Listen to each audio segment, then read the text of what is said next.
The life of a detective sharpens you in ways most people never understand. 12 years on the force, 6 of them as a detective, had taught me to see through the masks people wear.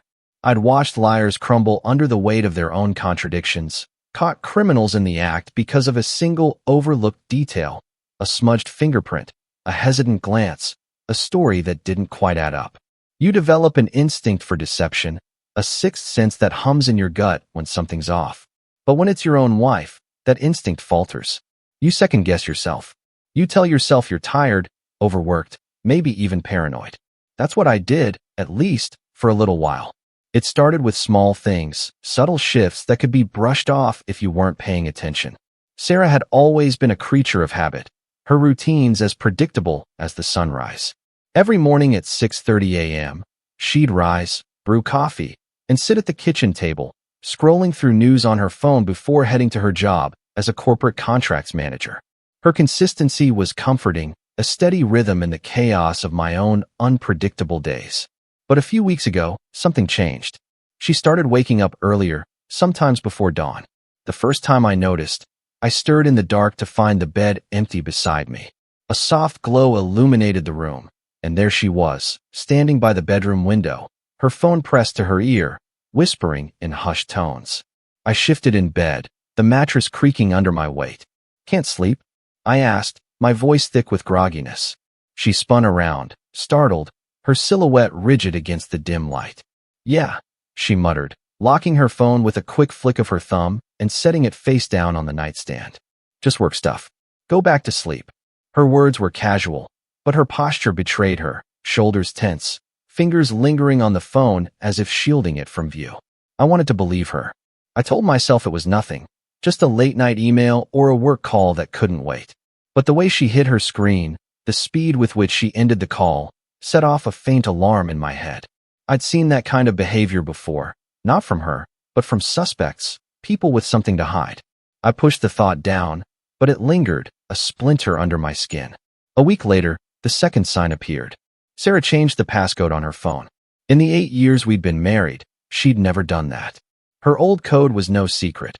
We'd always shared that kind of thing, not because I snooped, but because there was no need for barriers between us. I respected her privacy, and she'd always done the same.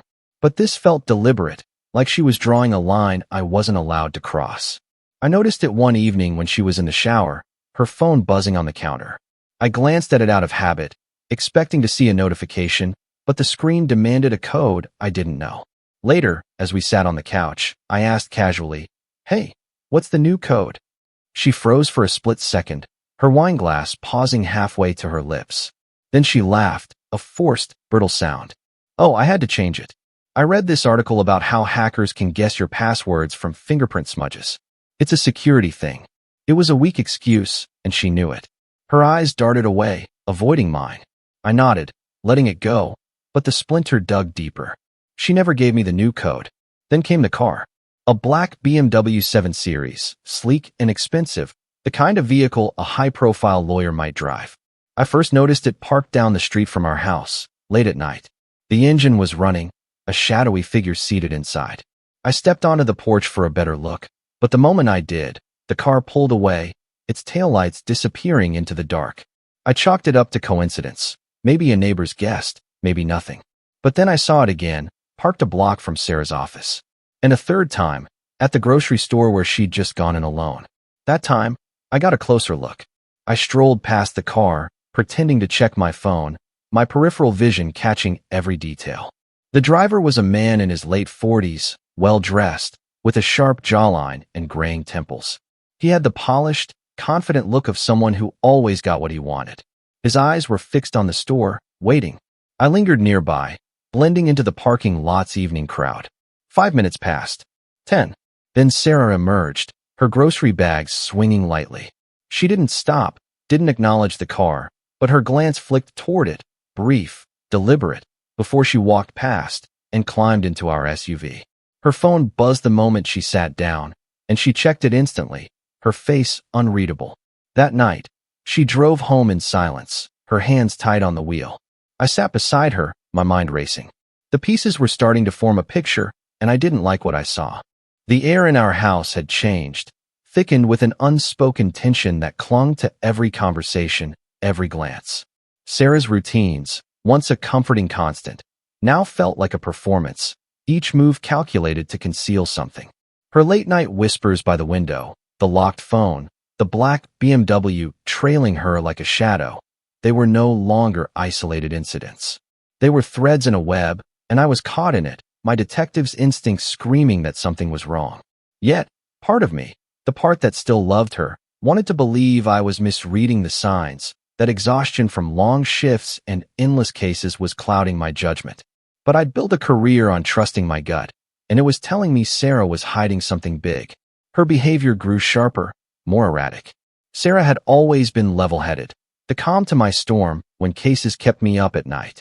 She'd listen patiently as I vented about a botched arrest or a witness who wouldn't talk, her steady presence grounding me. But lately, she'd become a fuse waiting to ignite. She'd snap over nothing, turning mundane moments into battlegrounds. One evening, I asked a simple question, whether she wanted to eat in or order takeout, and her response was a grenade. "You never listen to me anymore," she spat, her voice slicing through the quiet of our kitchen. I frowned, caught off guard. "What are you talking about?" "I just asked about dinner." She scoffed, crossing her arms tightly against her chest. "That's not the point. You're always controlling everything, always questioning me." I stared at her, my mind racing to keep up. Controlling? Questioning? I'd asked about dinner, not her whereabouts or her secrets. Her hands trembled slightly as she turned away, her back to me, as if she couldn't bear to meet my eyes. It wasn't just anger, it was strategy. She was testing me, pushing me to react, to give her something she could use. I'd seen this before, not in our marriage but in interrogation rooms, where suspects baited me into losing my cool. I didn't take the bait. Instead, I leaned back in my chair, forcing my voice to stay even. "Okay, Sarah, let's order pizza." She didn't respond, just stormed out of the room, leaving the air heavy with her accusation. The final red flag came a few nights later, and it was the one that broke through my hesitation. Sarah kept a small desk in our home office, a space where she organized bills, documents, and personal odds and ends. It was her domain, and I rarely touched it, respecting her need for order. But that night, as I walked in to grab a stapler, I noticed something new, a lock on the top drawer. It was a small, sturdy thing, gleaming under the desk lamp, out of place in a house where we'd never locked anything from each other. I tested it gently. Solid, unyielding. Sarah had never locked anything in her life. Not her phone, not her desk, not even her car when she parked in our driveway. I heard her footsteps behind me and turned to find her in the doorway, arms crossed, her expression a mix of defiance and unease. "Why are you in here?" she asked, her voice sharp. "Looking for the stapler," I said, keeping my tone light, though my pulse quickened. She hesitated, then forced a smile that didn't reach her eyes. "I just had some private paperwork in there." "Legal stuff. Legal stuff." The words hung between us, hollow and unconvincing. Sarah was a corporate contracts manager, not a lawyer. Her job involved negotiating supplier agreements, not handling sensitive documents that required personal security. And even if she did have something confidential, why hide it from me? Her husband, her partner of 8 years? I nodded, playing along, but the splinter in my mind had become a blade. That night, as she slept, I lay awake, staring at the ceiling. The late-night calls, the password change, the mystery car, the sudden fights, and now the locked drawer, they weren't random. They were pieces of a puzzle, and I was done pretending they didn't fit together. I wasn't crazy. I wasn't paranoid. Sarah was hiding something, and it was deeper than I'd feared. The next morning, I made my decision. I went to work as usual, nodding at colleagues, reviewing case files, but my mind was elsewhere. During my lunch break, I made a few discreet stops. A tech store for a hidden camera disguised as a USB charger, another for a second camera to place in the home office, and a burner phone with a GPS tracker. By evening, I'd have them set up. A camera in our bedroom to catch her late-night whispers, another facing the locked drawer, and the tracker slipped into her car. I'd spent years building cases on evidence, not hunches. If Sarah was betraying me, I'd find the proof.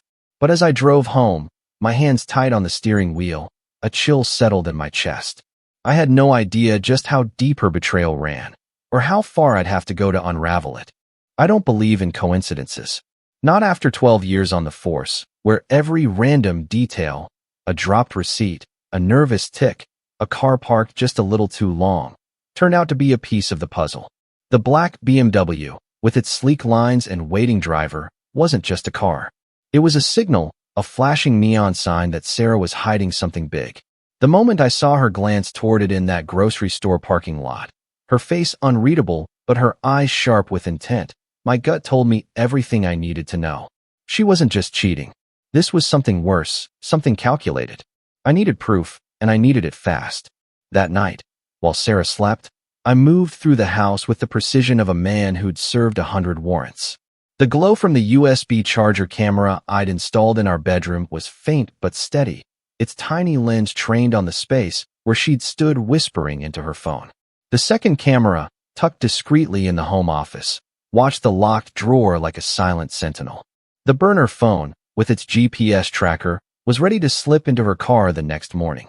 I'd built my career on evidence, not assumptions, and I wasn't about to start cutting corners now. But the real breakthrough came when I turned to the locked drawer. Picking locks wasn't part of standard police training, but over the years, I'd picked up a few tricks, skills you learn when you need to get into a suspect's car or a stash house without a key. The desk lock was simple, a standard pin and tumbler mechanism, nothing high-tech. I knelt in the dim light of the office, the house silent except for the faint hum of the refrigerator in the kitchen. With a thin metal pick and a small tension wrench, I worked carefully, feeling the pins give way one by one. A soft click broke the silence, and the drawer slid open. Inside, everything was neat, organized with the precision I'd always admired in Sarah. At first glance, it looked ordinary: bills, receipts, a few pens. But as I sifted through the papers, my fingers froze. There, beneath a stack of invoices, was a folder marked personal. I opened it, and my breath caught in my throat.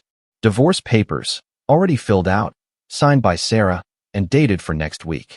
She was planning to serve me, to end our marriage without a word, without a fight. My heart pounded, but that wasn't the worst of it. Tucked beneath the forms was a printed email exchange, the kind that makes your blood run cold. The emails were between Sarah and someone named David L. Hartman, ESQ.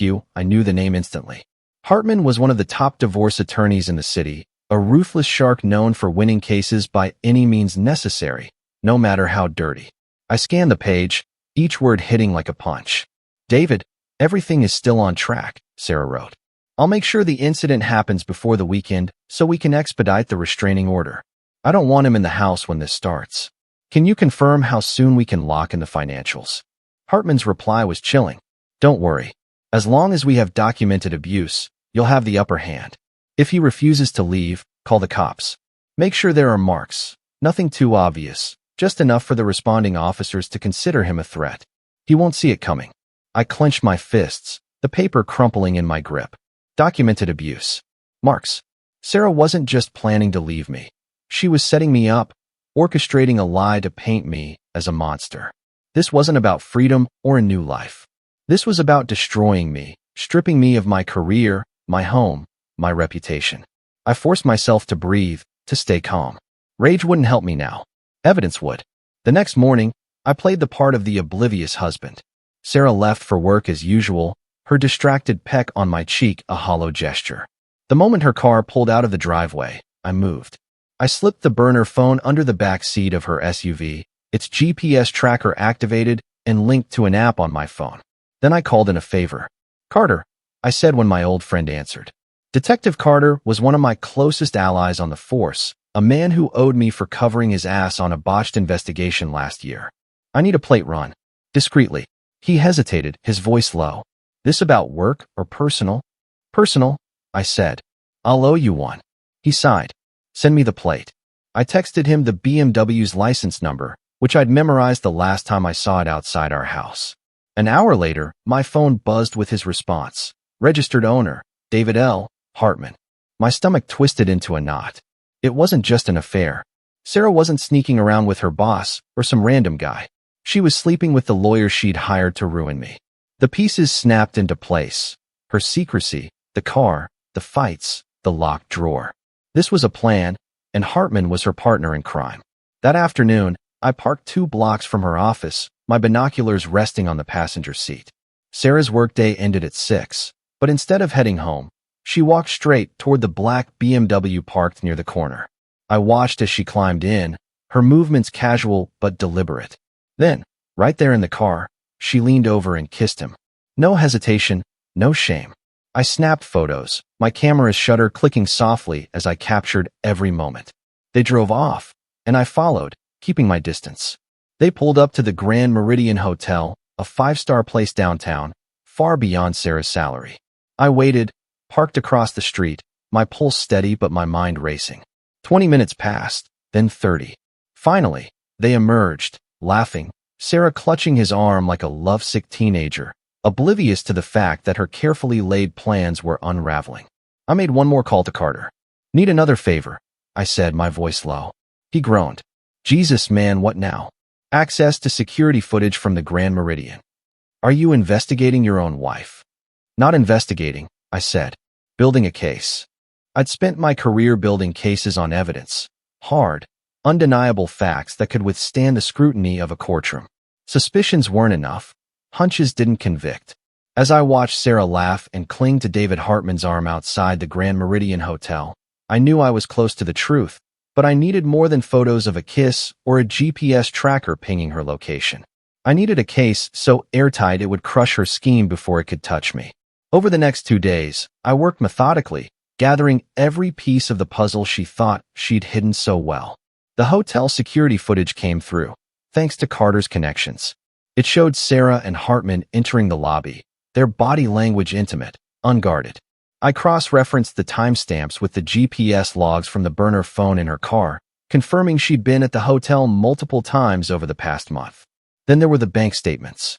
I'd always trusted Sarah with our joint accounts, but a quick check revealed she'd been funneling money into a separate account, one I didn't know existed. Small transfers, subtle enough to avoid notice, but they added up to thousands.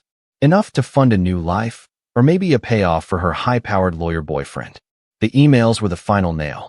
I'd photographed the printed copies from her locked drawer, but I dug deeper, accessing our shared cloud backups from an old laptop she hadn't used in months. There, buried in a folder marked Work, were more messages between Sarah and Hartman. They discussed the incident in detail, how she'd provoke a fight, how she'd call the police, how she'd make sure there were marks to sell her story. Each word was a betrayal, not just of our marriage, but of everything I thought we were. She wasn't just leaving me. She was orchestrating my destruction, planning to frame me for abuse to secure a restraining order, the house, and half my pension. Hartman's replies were smug, confident, promising her a clean win. I saved every email, every text, every scrap of proof. By the time the weekend arrived, I was ready. Sunday night, Sarah played her hand. She came home late, her face a mask of agitation, and launched into another fight. "You don't love me anymore," she accused, her voice sharp as she stood in the living room, arms crossed. "You're always watching me, always questioning where I go." I leaned against the counter, keeping my tone calm, though my blood simmered. "What are you talking about, Sarah?" Her eyes flashed, and she stepped closer, her voice rising to a near shriek. "You don't trust me. I don't feel safe anymore." There it was, the setup. She was building her story, laying the groundwork for the call she'd make to the police. I could see it in her trembling hands, her calculated outrage. She wanted me to snap, to yell, to give her something she could twist into violence. I didn't take the bait. Instead, I nodded, my expression soft, almost hurt. "I'm sorry you feel that way," I said quietly. She faltered, thrown off by my calm, then turned and stormed upstairs. The next morning, while she was at work, I took the final step. I drove to the precinct and walked straight to the Internal Affairs office. I laid out everything: copies of the emails, the bank statements, the GPS logs, the hotel footage, and stills from the cameras in our home. The IA officer, a grizzled veteran named Hargrove, listened without interrupting, his eyes narrowing as he flipped through the evidence. When I finished, he leaned back, exhaling sharply.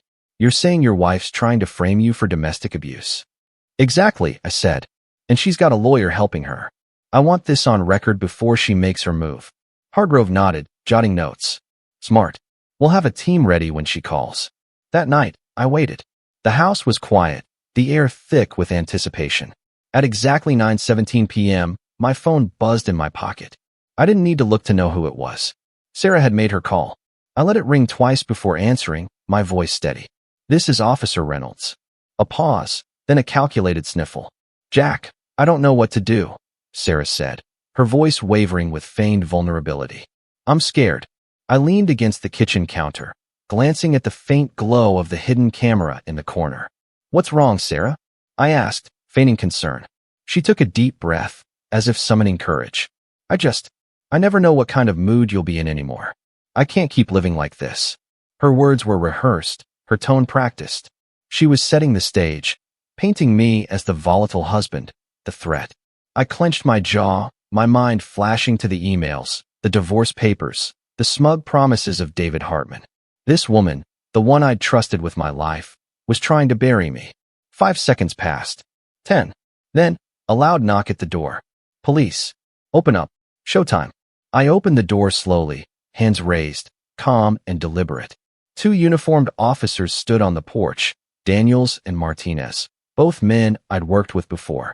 Their faces were professional, but I caught the flicker of unease in their eyes. They knew me, knew my record. "Jack Reynolds?" Daniels asked, his voice neutral. "That's me," I said. "We received a report of a domestic disturbance at this residence," he continued. "We need you to step outside." I nodded, moving calmly, no sudden movements. Martinez kept his eyes on me while Daniels spoke into his radio. "Victim is inside. Requesting female officer for statement." Victim. The word almost made me laugh. From the porch, I could see Sarah in the living room, arms crossed, eyes red as if she'd been crying. She looked small, fragile, a perfect performance of a terrified wife. For a split second, her gaze met mine, and I saw it, a glimmer of satisfaction. She thought she'd won. Then Daniel's radio crackled. "Dispatch, confirmed suspect has prior abuse reports?" A pause, then the response. "Negative. No prior reports.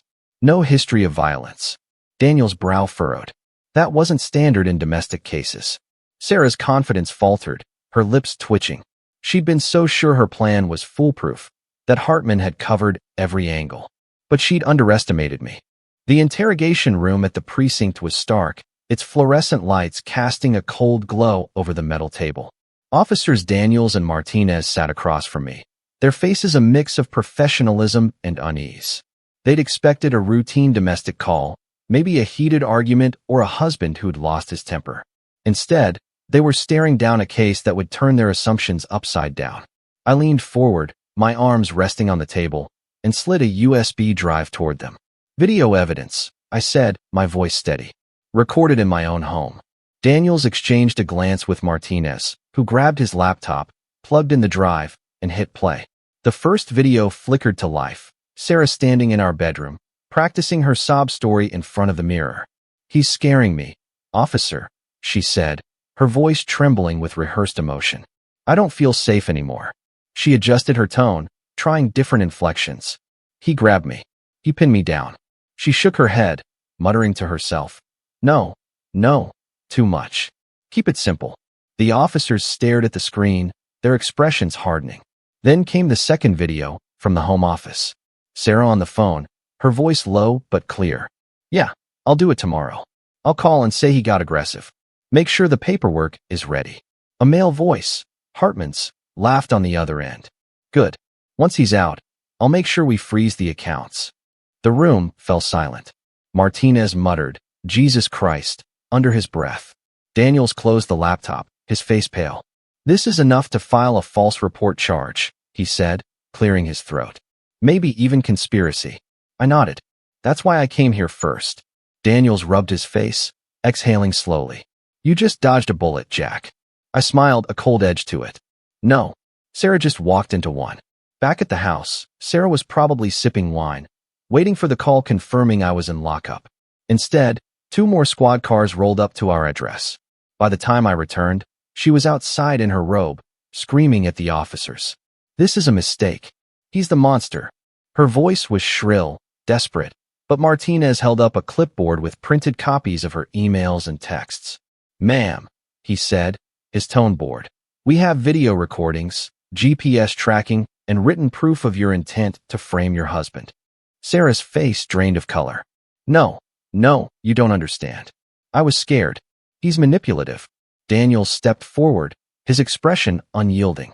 "Sarah Reynolds, you're under arrest for filing a false police report, perjury, and conspiracy to commit fraud."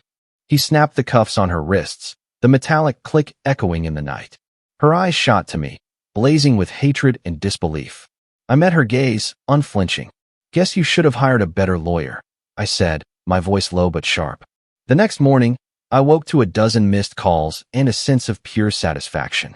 Sarah had spent the night in jail, likely expecting her high-powered lawyer boyfriend to swoop in and save her. She had no idea what was coming. I poured myself a cup of coffee and turned on the news. There it was, her mugshot plastered across the screen. "Breaking news," the anchor said, her voice crisp. Prominent corporate executive Sarah Reynolds was arrested late last night for allegedly attempting to frame her husband, a decorated police officer, for domestic violence. The arrest has shocked the community, raising concerns about false abuse allegations and legal manipulation in high-profile divorces. I nearly choked on my coffee. I knew the local news would pick it up, but this was front-page material. Sarah's carefully curated reputation was crumbling in real time. But the best part was still to come. David Hartman's downfall was my masterpiece. I hadn't just stopped at Sarah. I'd sent Carter the full dossier, emails, footage, bank records, and he'd leaked it to every major legal board in the state. Hartman wasn't just a sleazy divorce attorney. He was a legal titan, a consultant for judges, a speaker at high-profile conferences. By noon, his firm issued a statement. Effective immediately, David L. Hartman has been placed on indefinite leave pending an internal investigation into allegations of professional misconduct and conspiracy to commit fraud. Translation: they threw him under the bus. Hours later, a whistleblower from his firm leaked more dirt to the press. Hartman had a history of advising clients to fabricate evidence in divorce cases, a well-known secret among his colleagues. Within 48 hours, the State Bar Association launched a formal investigation, and Hartman resigned in disgrace, his career in ashes. Sarah's life unraveled just as quickly. By the time she was released on bail, her company had suspended her, her bank accounts were frozen, and she had nowhere to go. While she was in a holding cell, I'd filed for divorce and sole ownership of the house, securing a restraining order that barred her from setting foot on the property. When she showed up, looking exhausted and humiliated, I was waiting on the porch. She exploded at the sight of me. "You ruined my life," she shrieked, her voice raw. I crossed my arms. "No, Sarah, you did that all by yourself." Her nostrils flared, and for a moment, I thought she might lunge at me. Instead, she reached for the door. I held up a manila envelope and waved it in her face. "What's this?" she snapped. "Oh, just your official divorce papers," I said casually. "And a formal eviction notice." Her face went white. "Eviction?" she whispered. I shrugged. "This house was never in your name." She staggered back, looking like she might collapse. Then, for good measure, I pulled one last paper from the folder and handed it to her. She scanned it, her hands shaking. A notice of a pending civil lawsuit, plaintiff Jack Reynolds, defendant Sarah Reynolds, for defamation, fraud, and emotional distress. Her eyes snapped up to mine. "You're suing me?" I nodded. "Every penny you tried to take from me, I'm taking back." Sarah had nothing left. Her career was destroyed, her reputation shattered, her lawyer boyfriend gone. She begged me to drop the charges, then threatened me, but she had no leverage. That night, she left with a suitcase and a broken life. I felt no remorse. She tried to frame me, ruin my career, and steal everything I'd built. Instead, she lost it all. 3 months later, Sarah's trial for filing a false report and conspiracy was set to begin. Hartman had abandoned her, and I heard through mutual acquaintances that she was crashing on a friend's couch, struggling to find work, drowning in legal fees. I, on the other hand, was free. One afternoon, I ran into her at a coffee shop.